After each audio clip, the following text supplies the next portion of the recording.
So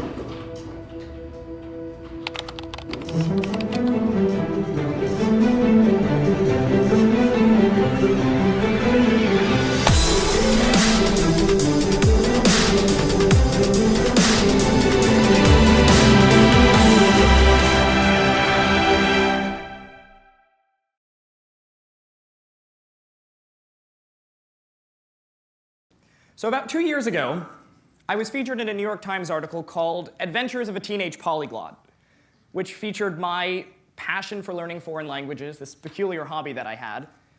And at first I thought it was great. I loved the fact that language learning was getting more attention. I loved the fact that what had always seemed like an isolating hobby was suddenly putting me into contact with people all around the world.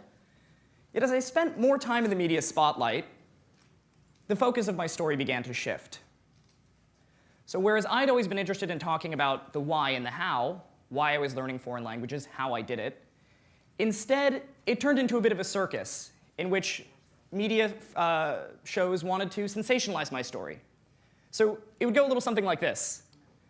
Hello, I'm here today with 17-year-old Timothy Donor, who is fluent in 20 languages. Oh, I'm sorry, he actually can insult you in 25 languages and is fluent in another 10.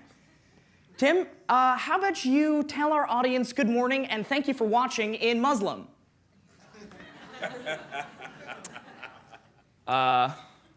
Arabic. أهلا بكم يا مشاهدون وشكرا جزيلا للمشاهدة. Great, Tim. Now, can we get you to introduce yourself and say, I'm fluent in 23 languages in German? It's not really true, but no, just tell the audience. Hallo, ich bin Tim Donner, ich bin 17 Jahre alt und ich kann ungefähr 23 Sprachen fließend sprechen. Perfect. Now, how about a tongue twister in Chinese? Well, we could talk about Chinese. You know, a lot more Americans are learning Chinese these days, and I think there's a lot of value in that. No, just give us a tongue twister. 吃葡萄不吐葡萄皮儿，不吃葡萄倒吐葡萄皮儿。 This guy. Tim, how about another tongue twister in Chinese? I would prefer not to, but you know, we could talk about China. You know, there's a lot that you can gain by learning a language. Oh, Tim, I'm sorry, that's all the time we have.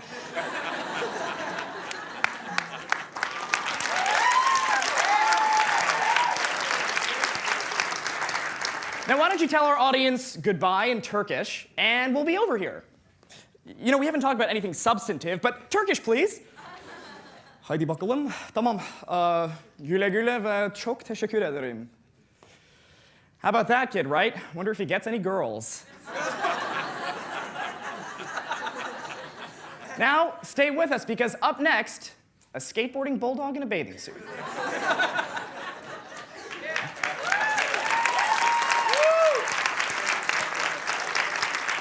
So, as funny as that was, it highlighted two pretty major problems in the way my story was covered. On a personal level, I felt that language learning was now becoming like a bit of a task, almost. It felt like something that was suddenly had to be rigidly organized, something that had to be compartmentalized, rationalized, expressed in a concrete number. I speak X languages. I know Y languages. As opposed to what I'd always done, which was just learning languages for the fun of it. Learning to communicate with people, learning about foreign cultures. And on a bigger level, it cheapened what it meant to speak a language or to know a language. Now, if I can impart you with anything today at TEDx Teen, it's that knowing a language is a lot more than knowing a couple words out of a dictionary. It's a lot more than being able to ask someone where the bathroom is or telling them the time of day. But I'm getting ahead of myself. So for those of you who aren't familiar with my story, maybe a lot of you here don't know what the word polyglot is, and it's a pretty weird one. I started here. So this little tot is me, circa 2001, and this is the beginning of my language learning journey. I actually was a child actor before I learned any languages. And I always had a little bit of a gift for accents. So I would go into auditions for radio commercials or for TV commercials, and I would do an Austin Powers impression. I'm not going to do one now.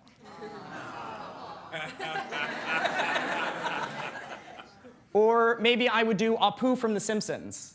In fact, there was actually one time in an audition in which I was asked to leave because they told me to speak like a little kid with a lisp, and I wanted to do Darth Vader in a French accent. But that taught me the basics of how to break down sound, how to pick up a foreign accent or foreign speech patterns and really live with it. Now, fast forward a little bit. I'm now in about 3rd grade, and I've just started French for the first time. But 6 months into it, a year into it, even 2 years later, I can't converse with anybody.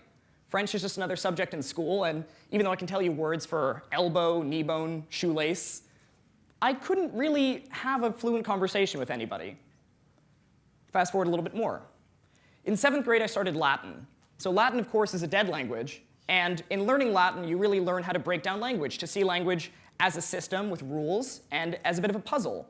So that was great, but I still didn't feel like language was for me. So forward a little bit more. I'm about 13, and out of an interest in learning more about the Israeli-Palestinian conflict, I started studying Hebrew. Now, I had no way of doing it. I had no idea what I was supposed to be doing. So I listened to a lot of rap music. I'd memorize lyrics, I'd spit them back out, and I would just try to chat with native speakers once a week, once a month. And I found that incrementally, I started to understand a lot more. Now, I didn't sound like a native speaker. I couldn't speak very articulately, and I certainly didn't know the grammar. But I had done what I had never managed to do in school, which was to pick up the basics of a language all on my own. Forward a little bit more.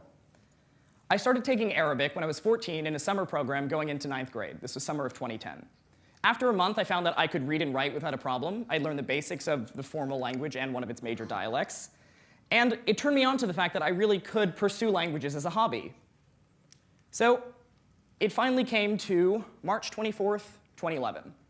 So I have pretty vicious insomnia, and as I was studying more languages, using grammar books or watching TV shows in, let's say, Arabic or Hebrew became one way of focusing my time. So on that night, while I was awake till some ungodly hour, I recorded myself speaking Arabic into my computer screen, subtitled it, and I uploaded it to YouTube under the title, Tim Speaks Arabic. Tim يتكلم اللغة العربية. Next day, I did the same thing. Tim מדבר עברית. Tim speaks Hebrew. And the comments, when they trickled in, were fantastic. I got things like, wow, I've never seen an American speak Arabic before.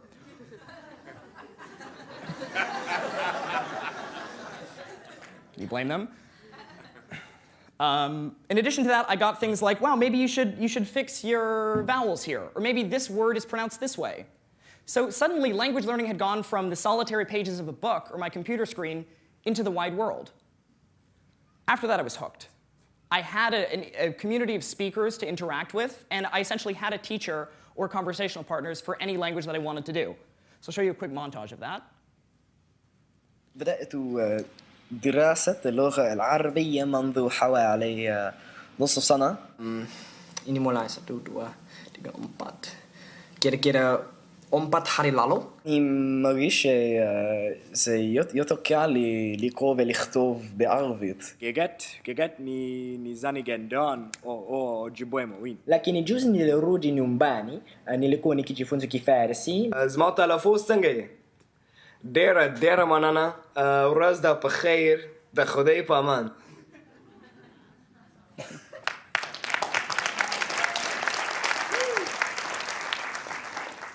That became my way of reaching out to the world. But as I was learning all these languages, I faced a number of obstacles. So number one, I had no idea how to teach myself. In fact, I'm sure many of you, if you were told you have to learn Pashto by next month, you wouldn't know what to do. So I experimented. Here's one thing. So in my Latin class, I read about something that Cicero described called method of loci, or technically locorum. But it's a technique in which you take mnemonics. So let's say you want to learn 10 vocab words on a list. You take each of those words, and instead of memorizing them in blocks, you integrate them into your spatial memory. So here's what I mean. This spot right here is Union Square. It's a place I go every day. If I close my eyes, I can imagine it very, very vividly. So I imagine myself walking down Union Square, and at each spot in my mind that has resonance, I associate it with a vocab word. I'll show you right now. I'm walking down Park Avenue, and in Japanese, to walk is iku. I go a little bit further, turn right, sit on the steps where I can suwaru. Directly north of there is a statue of George Washington, which I used to think was a fountain, so that's nomu, to drink. Right next to that is a tree that you can kiru, cut. If you want to go north to a Barnes & Noble, you can yomu, to read. Or if I'm hungry and I want to go to my favorite falafel place, I can go 1 block west of there, so I can taberu, to eat. Did I miss one? All right, so 8 out of 10. Not bad. So I found that most of the time, by experimenting with methods like these, it made language learning a much more interactive experience. It made it something that I could remember much better and I had a lot of fun with. Maybe that's not for you. Here's another one. So a lot of people often ask me, if you're studying so many languages at the same time, how do you not confuse them? Or how do you learn so many vocab words? In Spanish, I learn the word for table, and then the word for book goes out the other ear. What I do is embrace those. So for example, take these 3 words in Indonesian. These were actually among the first 50 words that I learned. Kepala, kabar, kantor. Lexically, they're unrelated to each other. Kepala is a head, kabar is news, kantor is an office. But they all sound similar, K-A, right? So what I would do is I would memorize vocab in batches of sounds that were similar. So if I hear the word kepala in Indonesian, I automatically think of the words kabar and kantor. Same in Arabic, iqtisad, istiqlal, suqut. Those 3 words are unrelated. One is economy, one is independence, one is downfall. But if I hear one, it triggers it triggers the rest. Same thing in Hebrew, chozel, zochel, zolech, even though those are return, remember, and to shine. Or in Farsi, in which they are related. So for me, if I hear the word pedar, which means father, I automatically think of the words modar, barodar, dochtar, mother, brother, daughter. So again, this is one method, and I'm not saying this will make you fluent in a language, but it has been one of my ways of overcoming those obstacles. So you may be wondering, what's the point in doing this? Why learn Pashto or Ojibwe when you live in New York? And there's a point to that.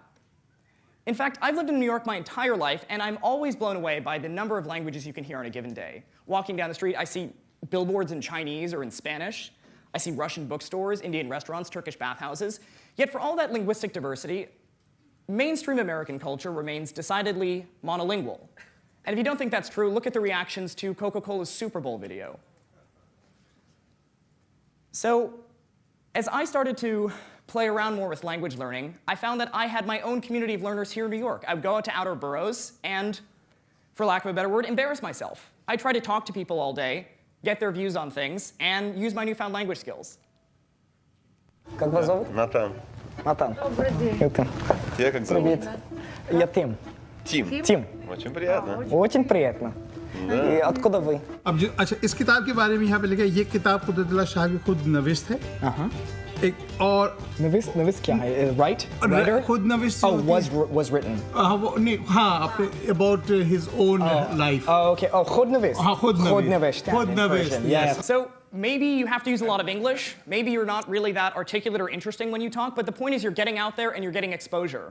So I don't speak Urdu that well. It's a kind of awkward conversation. But just from that, I have learned a new word, khod newisht.